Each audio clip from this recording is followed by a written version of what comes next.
ఏ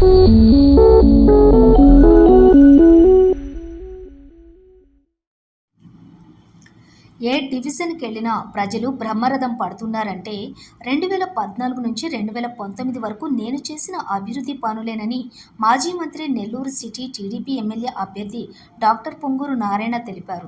సార్వత్రిక ఎన్నికల నేపథ్యంలో ఆయన స్థానిక నాయకులతో కలిసి నెల్లూరు నగరం 3వ డివిజన్లోని 3వ మైలు సాదావారిపాలెంలోని డోర్ టు డోర్ ఎన్నికల ప్రచార కార్యక్రమం నిర్వహించారు. ముందుగా నారాయణకి ఘన స్వాగతం పలికారు. ఈ సందర్భంగా ఇంటింటికి వెళ్లి టీడీపీ ప్రభుత్వంలో చేసిన అభివృద్ధిని ప్రజలకి వివరించారు. మే 13న జరిగే ఎన్నికల్లో ప్రజలందరూ మీ అమూల్యమైన ఓటును సైకిల్ గుర్తుపై వేసి నన్ను ఎమ్మెల్యేగా, వేమిరెడ్డిని ఎంపీగా అఖండ మెజారిటీతో గెలిపించాలని విజ్ఞప్తి చేశారు. అనంతరం డాక్టర్ పొంగూరు నారాయణ మీడియాతో మాట్లాడారు. 2014 నుంచి 2019 వరకు టీడీపీ ప్రభుత్వంలో అప్పటి కార్పొరేటర్ శైలజ ఈ డివిజన్లో రోడ్లు అధ్వానంగా ఉండేవని, బాగు చేయాలని కోరారని, అప్పటికప్పుడే అధికారులతోటి మాట్లాడి రోడ్లు వేయటం జరిగిందని గుర్తు చేశారు. సుమారుగా 710 కోట్లతోటి నెల్లూరు సిటీలోని 650 కిలోమీటర్ల రోడ్డును హై క్వాలిటీతో వేశామన్నారు. దుమ్ము లేకుండా ఉండాలన్న ఉద్దేశం ఎండ్ టు ఎండ్ రోడ్లు వేయటం జరిగిందని చెప్పారు. అందుకే ఈ డివిజన్లోని ప్రజలందరూ బ్రహ్మరథం పడుతున్నారన్నారు. సార్, ఈ రోడ్లు మీరే వేశారని గుర్తు చేస్తూ ఉండటం నిజంగా చాలా సంతోషంగా ఉందని అన్నారు. ఎప్పటికైనా ప్రజలకు సేవ చేస్తే గుర్తుపెట్టుకుంటారనే దానికి నిదర్శనం ఇదేనని చెప్పారు. 2019 నుంచి ఎలక్షన్ కోడ్ రావటం వల్ల కేవలం 1 కిలోమీటర్ రోడ్డు మాత్రమే పెండింగ్లో ఉండిపోయిందని, అయితే దానిని కూడా ఈ 5 ఏళ్లలో ఈ ప్రభుత్వం వేయకపోవటం దారుణమన్నారు. దోమలు లేని నెల్లూరు నగరంగా తీర్చిదిద్దేందుకు అండర్ గ్రౌండ్ డ్రైనేజీ, అదేవిధంగా ప్రజలకి స్వచ్ఛమైన మంచినీరు అందించాలని డ్రింకింగ్ వాటర్ ప్లాంట్, బారాషాహిద్ దర్గా, షాదీ మంజిల్, ఎన్టీఆర్ నెక్లెస్ రోడ్, అన్నా క్యాంటీన్లు, పార్కులు, ఇలా ఎన్నో ప్రజలకు ఉపయోగకరమైన అభివృద్ధి పనులు చేశానని గుర్తు చేశారు. మైపాడు గేటు వద్ద తెప్పోత్సవానికి ఘాట్ నన్ను ఎవరూ అడగలేదని, కానీ వెంటనే అధికారులకు చెప్పి చేయించానని తెలిపారు.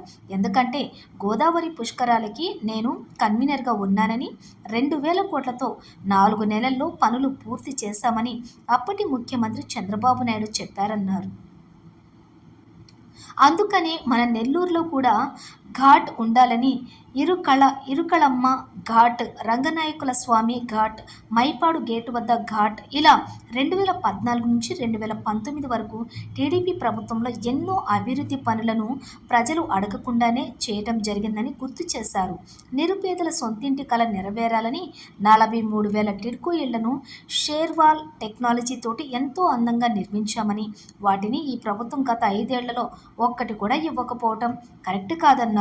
నేను అధికారంలోకి రాగానే ఫస్ట్ ప్రతి పేదవానికి ఇల్లు ఇస్తానని హామీ ఇచ్చారు.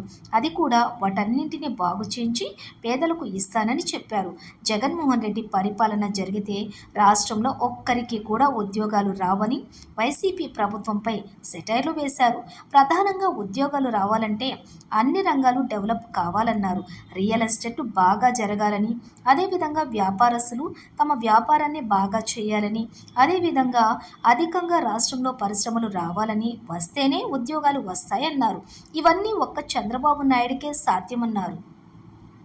రానున్న ఎన్నికల్లో నేను ఎమ్మెల్యేగా, ఎంపీగా వేమిరెడ్డి ప్రభాకర్ రెడ్డిలు పోటీ చేస్తున్నామని, ప్రజలందరూ కూడా మే 13న జరిగే ఎన్నికల్లో మీ అమూల్యమైన ఓటును సైకిల్ గుర్తుకు వేసి గెలిపించాలని అభ్యర్థించారు. కేంద్రం నుంచి వేమిరెడ్డి, రాష్ట్రం నుంచి నేను పెద్ద ఎత్తున నిధులు తీసుకుని వచ్చి భారతదేశంలోనే నెల్లూరు నగరాన్ని నెంబర్ 1 మోడల్ సిటీగా చేసి చూపిస్తామని నారాయణ ప్రజలకి హామీ ఇచ్చారు.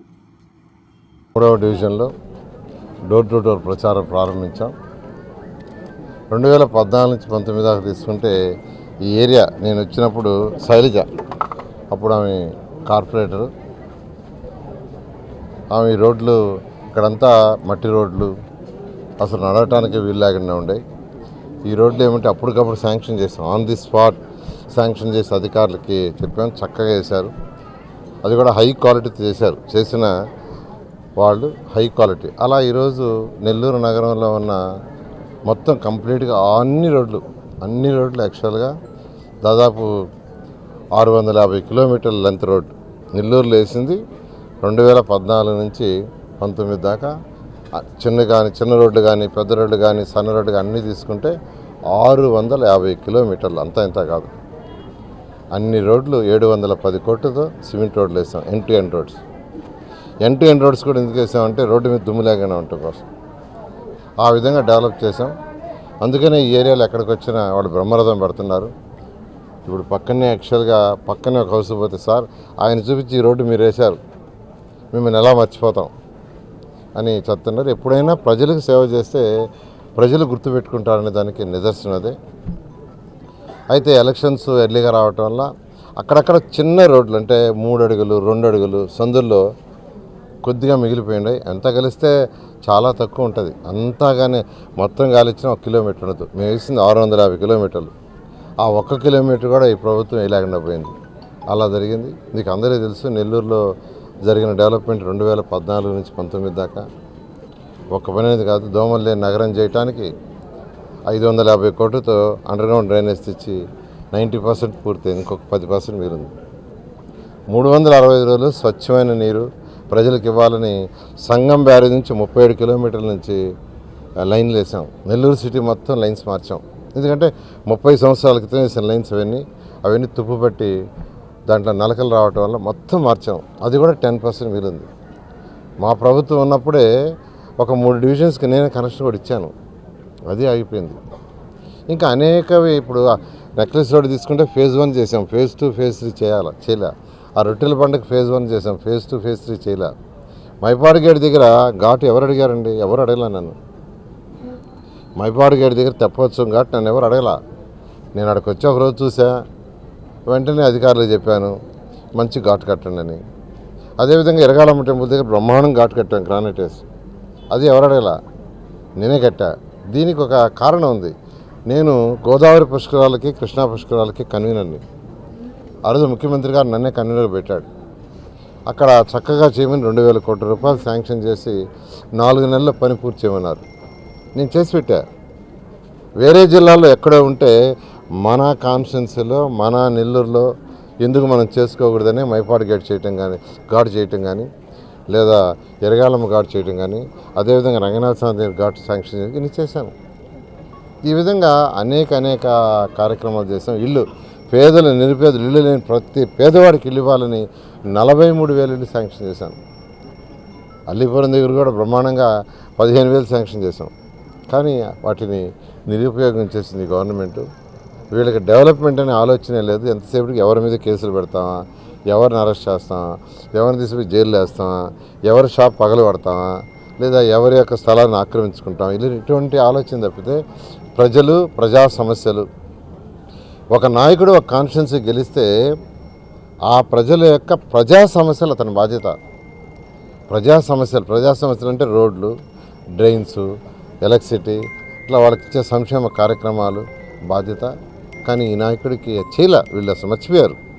అందువల్ల ఈరోజు ఈ రాష్ట్రం అధోగతి అయిపోయి ఇదే కానీ జరిగితే, ఇదే విధంగా కంటిన్యూ అయితే యువతకు భవిష్యత్తు ఉండదు. నేను చెప్తున్నాను, ఇదే విధంగా ఇంకో 5 సంవత్సరాలు జరిగితే యువతకి రాబోయే 20-30 సంవత్సరాల భవిష్యత్తు ఉండదు. యువతకు భవిష్యత్తు ఉండాలంటే ఇండస్ట్రీస్ రావాలి. ఆ ఇండస్ట్రీస్ తేగలిగిన నాయకుడు ఒక్క నాయకుడు, ఆయనే చంద్రబాబు నాయుడు. ఈ రాష్ట్రంలో ఒకే ఒక నాయకుడు. ఆయన ఇతర దేశాల కంపెనీలకు పోయి వాళ్ళ దగ్గర కూర్చొని వాళ్ళతో మాట్లాడి, మీరు రండి, మీకేం కావాలి, ల్యాండ్ కావాలా, వాటర్ ఫెసిలిటీ కావాలా, ఎలక్ట్రిసిటీ కావాలా, రోడ్డు కావాలా, పర్మిషన్లు కావాలా, అన్నీ చేస్తామని వాళ్ళని రిక్వెస్ట్ చేసి యాక్చువల్గా చేయటం జరిగింది. అలాంటి నాయకుడు ఆ రోజు హైదరాబాద్లో మాదాపూర్లో ఒక్క బిల్డింగ్ కట్టారు, ఇది ఐటీకి. ఆ ఒక్క బిల్డింగ్ ఈరోజు 1000 బిల్డింగ్ అయిపోయినాయి. లక్షల మంది ఐటీలో ఈరోజు ఈ దేశంలో ఇతర దేశాల్లో చేస్తున్నారు. అలాంటి నాయకుడు. నేను అందరిని ఒకటే రిక్వెస్ట్ చేసేది, మీ అమూల్యమైన ఓటు ఈసారి తెలుగుదేశం పార్టీ ఎమ్మెల్యేగా నాకు, ఎంపీగా వేమిరెడ్డి ప్రభాకర్ రెడ్డికి వేయండి. ఆయన కేంద్రం నుంచి ఫండ్స్ తీసుకొస్తారు, నేను రాష్ట్రం నుంచి తీసుకొస్తాను. నెల్లూరుని ఒక మంచి స్మార్ట్ సిటీగా చేస్తామని తెలియజేస్తూ, నెల్లూరులో ఇల్లు లేని ప్రతి పేదవాళ్ళకి మీరు రాబడలే, నేనే పిలిచిస్తాను. నేను మళ్ళా చెప్తున్నాను, నెల్లూరులో ఇల్లు లేని ప్రతి పేదవారికి నేనే పిలిచిస్తానని మీ అమూల్యమైన ఓటు మా ఇద్దరు కేసు గెలిపించాలని కోరుకున్నాను. Thank you. కొన్ని దగ్గరలో డోర్లు పీక్కొని వెళ్ళిపోయారు. కొన్ని దగ్గర విండోస్ పిక్కపోయారు. ఈ విధంగా జరిగినాయి. గవర్నమెంట్ ఎలా ఉంటుందంటే సిస్టమ్ వచ్చిన తర్వాత అన్నీ స్టడీ చేసి అధికారులను ఎస్టిమేషన్ ఇవ్వమంటాం. ఎస్టిమేషన్ ఏమేమి చేయాలో అంటే ఎవరికైతే హ్యాండ్ ఓవర్ చేయలేదో హ్యాండ్ ఓవర్ చేసే ముందు అన్నీ చేసే వాళ్ళకి ఇవ్వటం ప్రభుత్వం బాధ్యత. ఇల్లు కట్టాము ఎత్తుకొని వెళ్ళిపోయారు నువ్వు ఉండాల్సింది అంటాం తప్పు. ప్రజలకి హ్యాండ్ ఓవర్ చేసిన తర్వాత ఎత్తుకోపోతే అది ప్రభుత్వం బాధ్యత కాదు. హ్యాండ్ ఓవర్ చేయకముందు వాళ్ళకి తాళాలు ఇవ్వకముందు ఏది ఉన్నా రిపేర్ చేసి ఇవ్వాల్సిన బాధ్యత ప్రభుత్వాన్ని. దానికి ప్రభుత్వం రాగానే చేసే ఇస్తాం. Okay, thank you.